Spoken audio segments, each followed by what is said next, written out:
Mesdames et messieurs, bonsoir et bienvenue à tous dans ce 20h sur Gabon News.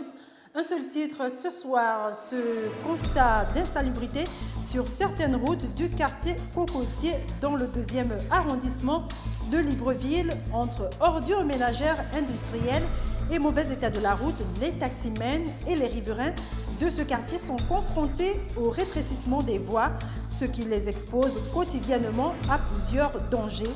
Reportage dans un instant.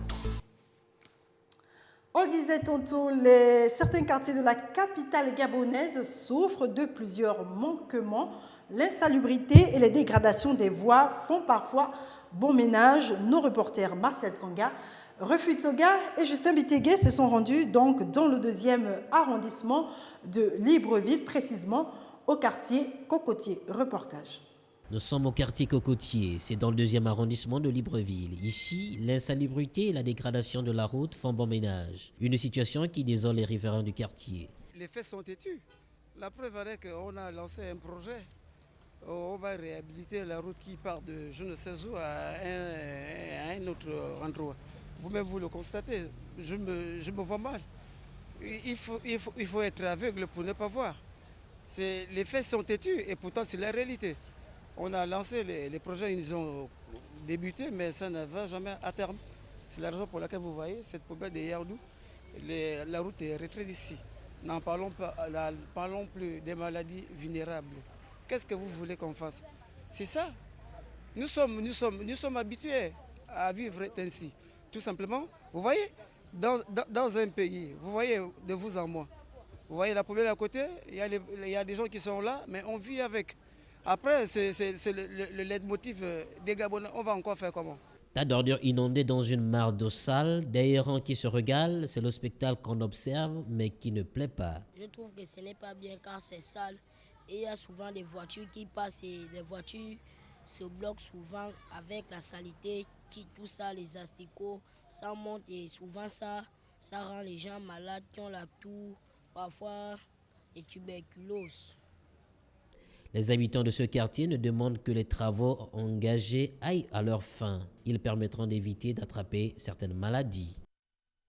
Et pendant ce temps, pour lutter contre l'oisiveté et la délinquance juvénile, le jeune Horide Gontran a décidé de mettre son temps au profit d'un petit métier peu connu, le tatouage, une marque, un dessin indélébile pratiqué sur la peau à l'aide de piqûres et de colorants, une activité qui lui permet bien sûr de se prendre en charge et de nourrir sa famille. Reportage de Justin Bitegué.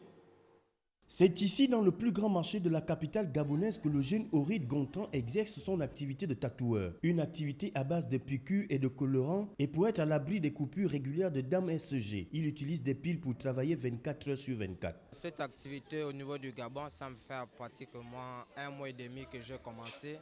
Le but pour moi, c'est de mettre toute une structure en marche nommée Tattoo Plus, dont j'aimerais qu'ici au Gabon, on puisse tatouer et enlever le tatouage avec toutes les règles d'hygiène qui vont avec. Une activité que le jeune Gontran dit aimer. Pour lui, c'est une passion. Il satisfait sa clientèle et dit être à l'abri du besoin. J'aime le tatouage, aussi je suis dessinateur et j'aime le dessin et j'aime écrire l'histoire, que ce soit sur un mur comme sur un corps humain. Donc c'est ça ma vocation, surtout le plan de mon art, quoi. L'activité, c'est juste que j'exprime mon art et le reste ne me regarde pas.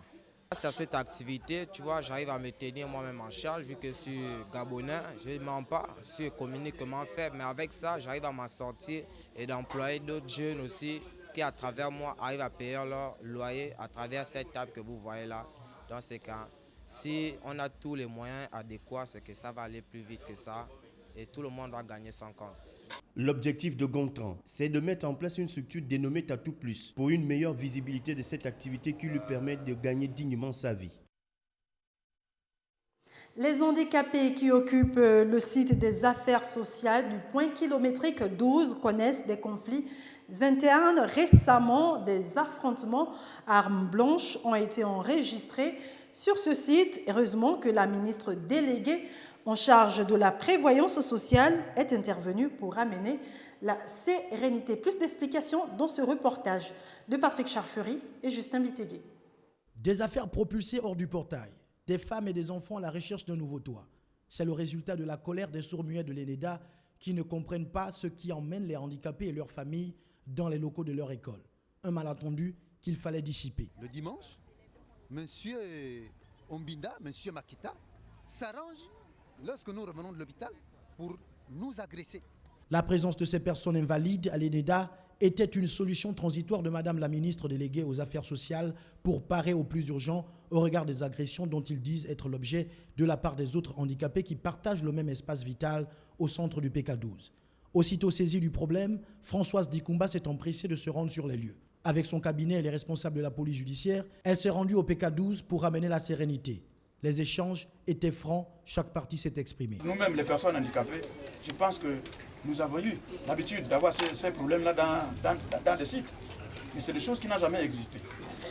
Nous, on a été lésés devant nos familles. Madame la ministre déléguée a pris le temps d'écouter toutes les parties et a rappelé aux uns et aux autres que ce lieu est sous la responsabilité du ministère dont elle a la charge et que nul n'a le droit d'en exclure qui que ce soit. Nous avons dû trouver une solution transitoire pour les héberger sur le site de l'ENEDA. Malheureusement, sur ce site, une fois de plus, il y a eu encore des problèmes avec d'autres personnes. Il a fallu que nous les ramenions chez eux parce que là-dedans, il y a des enfants qui doivent reprendre le chemin de l'école.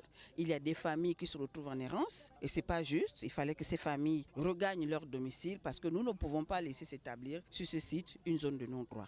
Les handicapés exclus devront regagner dès aujourd'hui leur habitation.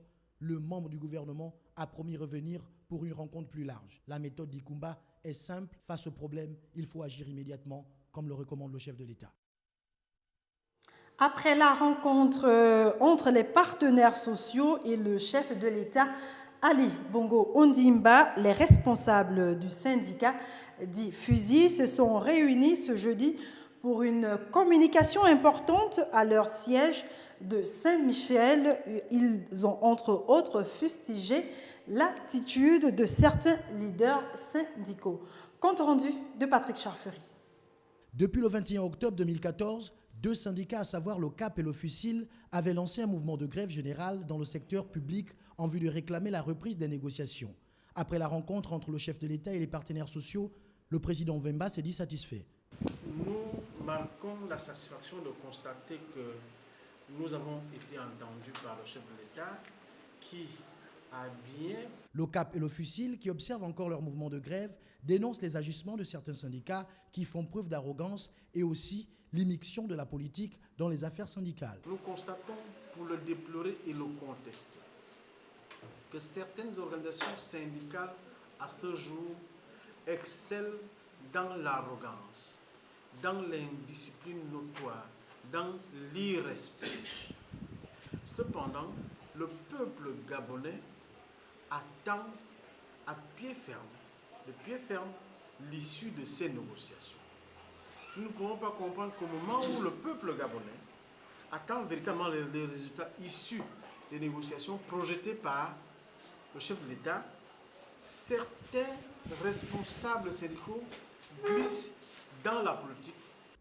Pour Emmanuel Mvemba, le terrain syndical ne doit pas constituer un champ d'expérience politique.